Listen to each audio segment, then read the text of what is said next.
पूरा दिल्ली एनसीआर प्रदूषण की मार झेल रहा है। प्रदूषण से रोकथाम की तमाम कोशिशों के नाकाम होने के बाद दिल्ली सरकार ने प्राइवेट ऑफिसेज को 50% ऑन साइट वर्क फोर्स के साथ काम करने की सलाह दी है। यानी कि 50% कर्मचारियों को वर्क फ्रॉम होम की सलाह दी गई है। पर्यावरण मंत्री मनजिंदर सिंह सिरसा ने इस बात की जानकारी दी। उन्होंने कहा कि ग्रेप 3 के तहत ही दिल्ली सरकार प्रदूषण नियंत्रण उपायों को सक्रिय रूप से लागू कर रही है। सार्वजनिक स्वास्थ्य और वायु गुणवत्ता की रक्षा के प्रयासों को तेज किया गया है।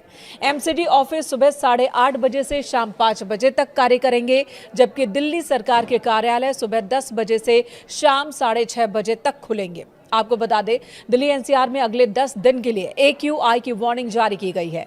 केंद्रीय पृथ्वी विज्ञान मंत्रालय के तहत आने वाली फोरकास्टिंग बॉडी ने कहा कि अगले 10 दिनों तक एयर क्वालिटी बहुत खराब कैटेगरी में ही रहने वाली है, इसमें कोई सुधार नहीं होने वाला।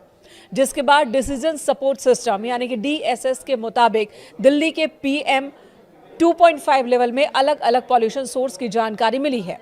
दिल्ली की जहरीली हवा में ट्रांसपोर्ट सेक्टर का सबसे बड़ा योगदान सामने आया है। लगभग 15% प्रदूषण की वजह ट्रांसपोर्ट ही है और ऐसे में वर्क फ्रॉम होम नियम से सड़कों पर गाड़ियों की संख्या कम होगी और प्रदूषण में कमी की उम्मीद है।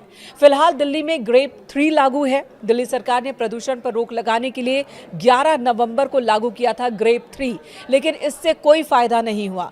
AQI स्तर में कोई सुधार देखने को नहीं मिला, जिसके बाद अलग स्टेशंस की बात करें तो AQI 400 के पार ही दर्ज किया गया है और यही वजह है कि ग्रेप 3 को और ज्यादा सख्त किया जा रहा है। फिलहाल ग्रेप 4 लागू नहीं है, लेकिन सरकार इसके नियमों को ग्रेप 3 के तहत ही लागू कर रही है और इन्हीं में से एक फैसला है दफ्तरों में लोगों की संख्या कम करना, यानी कि 50% कर्मचारियों के साथ काम करने का ये फैसला। CAQM ने अपने लेटेस्ट नोटिस में कहा कि CAQM ने 21 नवंबर 2025 को ग्रेप शेड्यूल को रिवाइज किया है ताकि इसे और सख्त बनाया जा सके, दिल्ली एनसीआर में एयर क्वालिटी को बहुत ज्यादा खराब होने से रोका जा सके।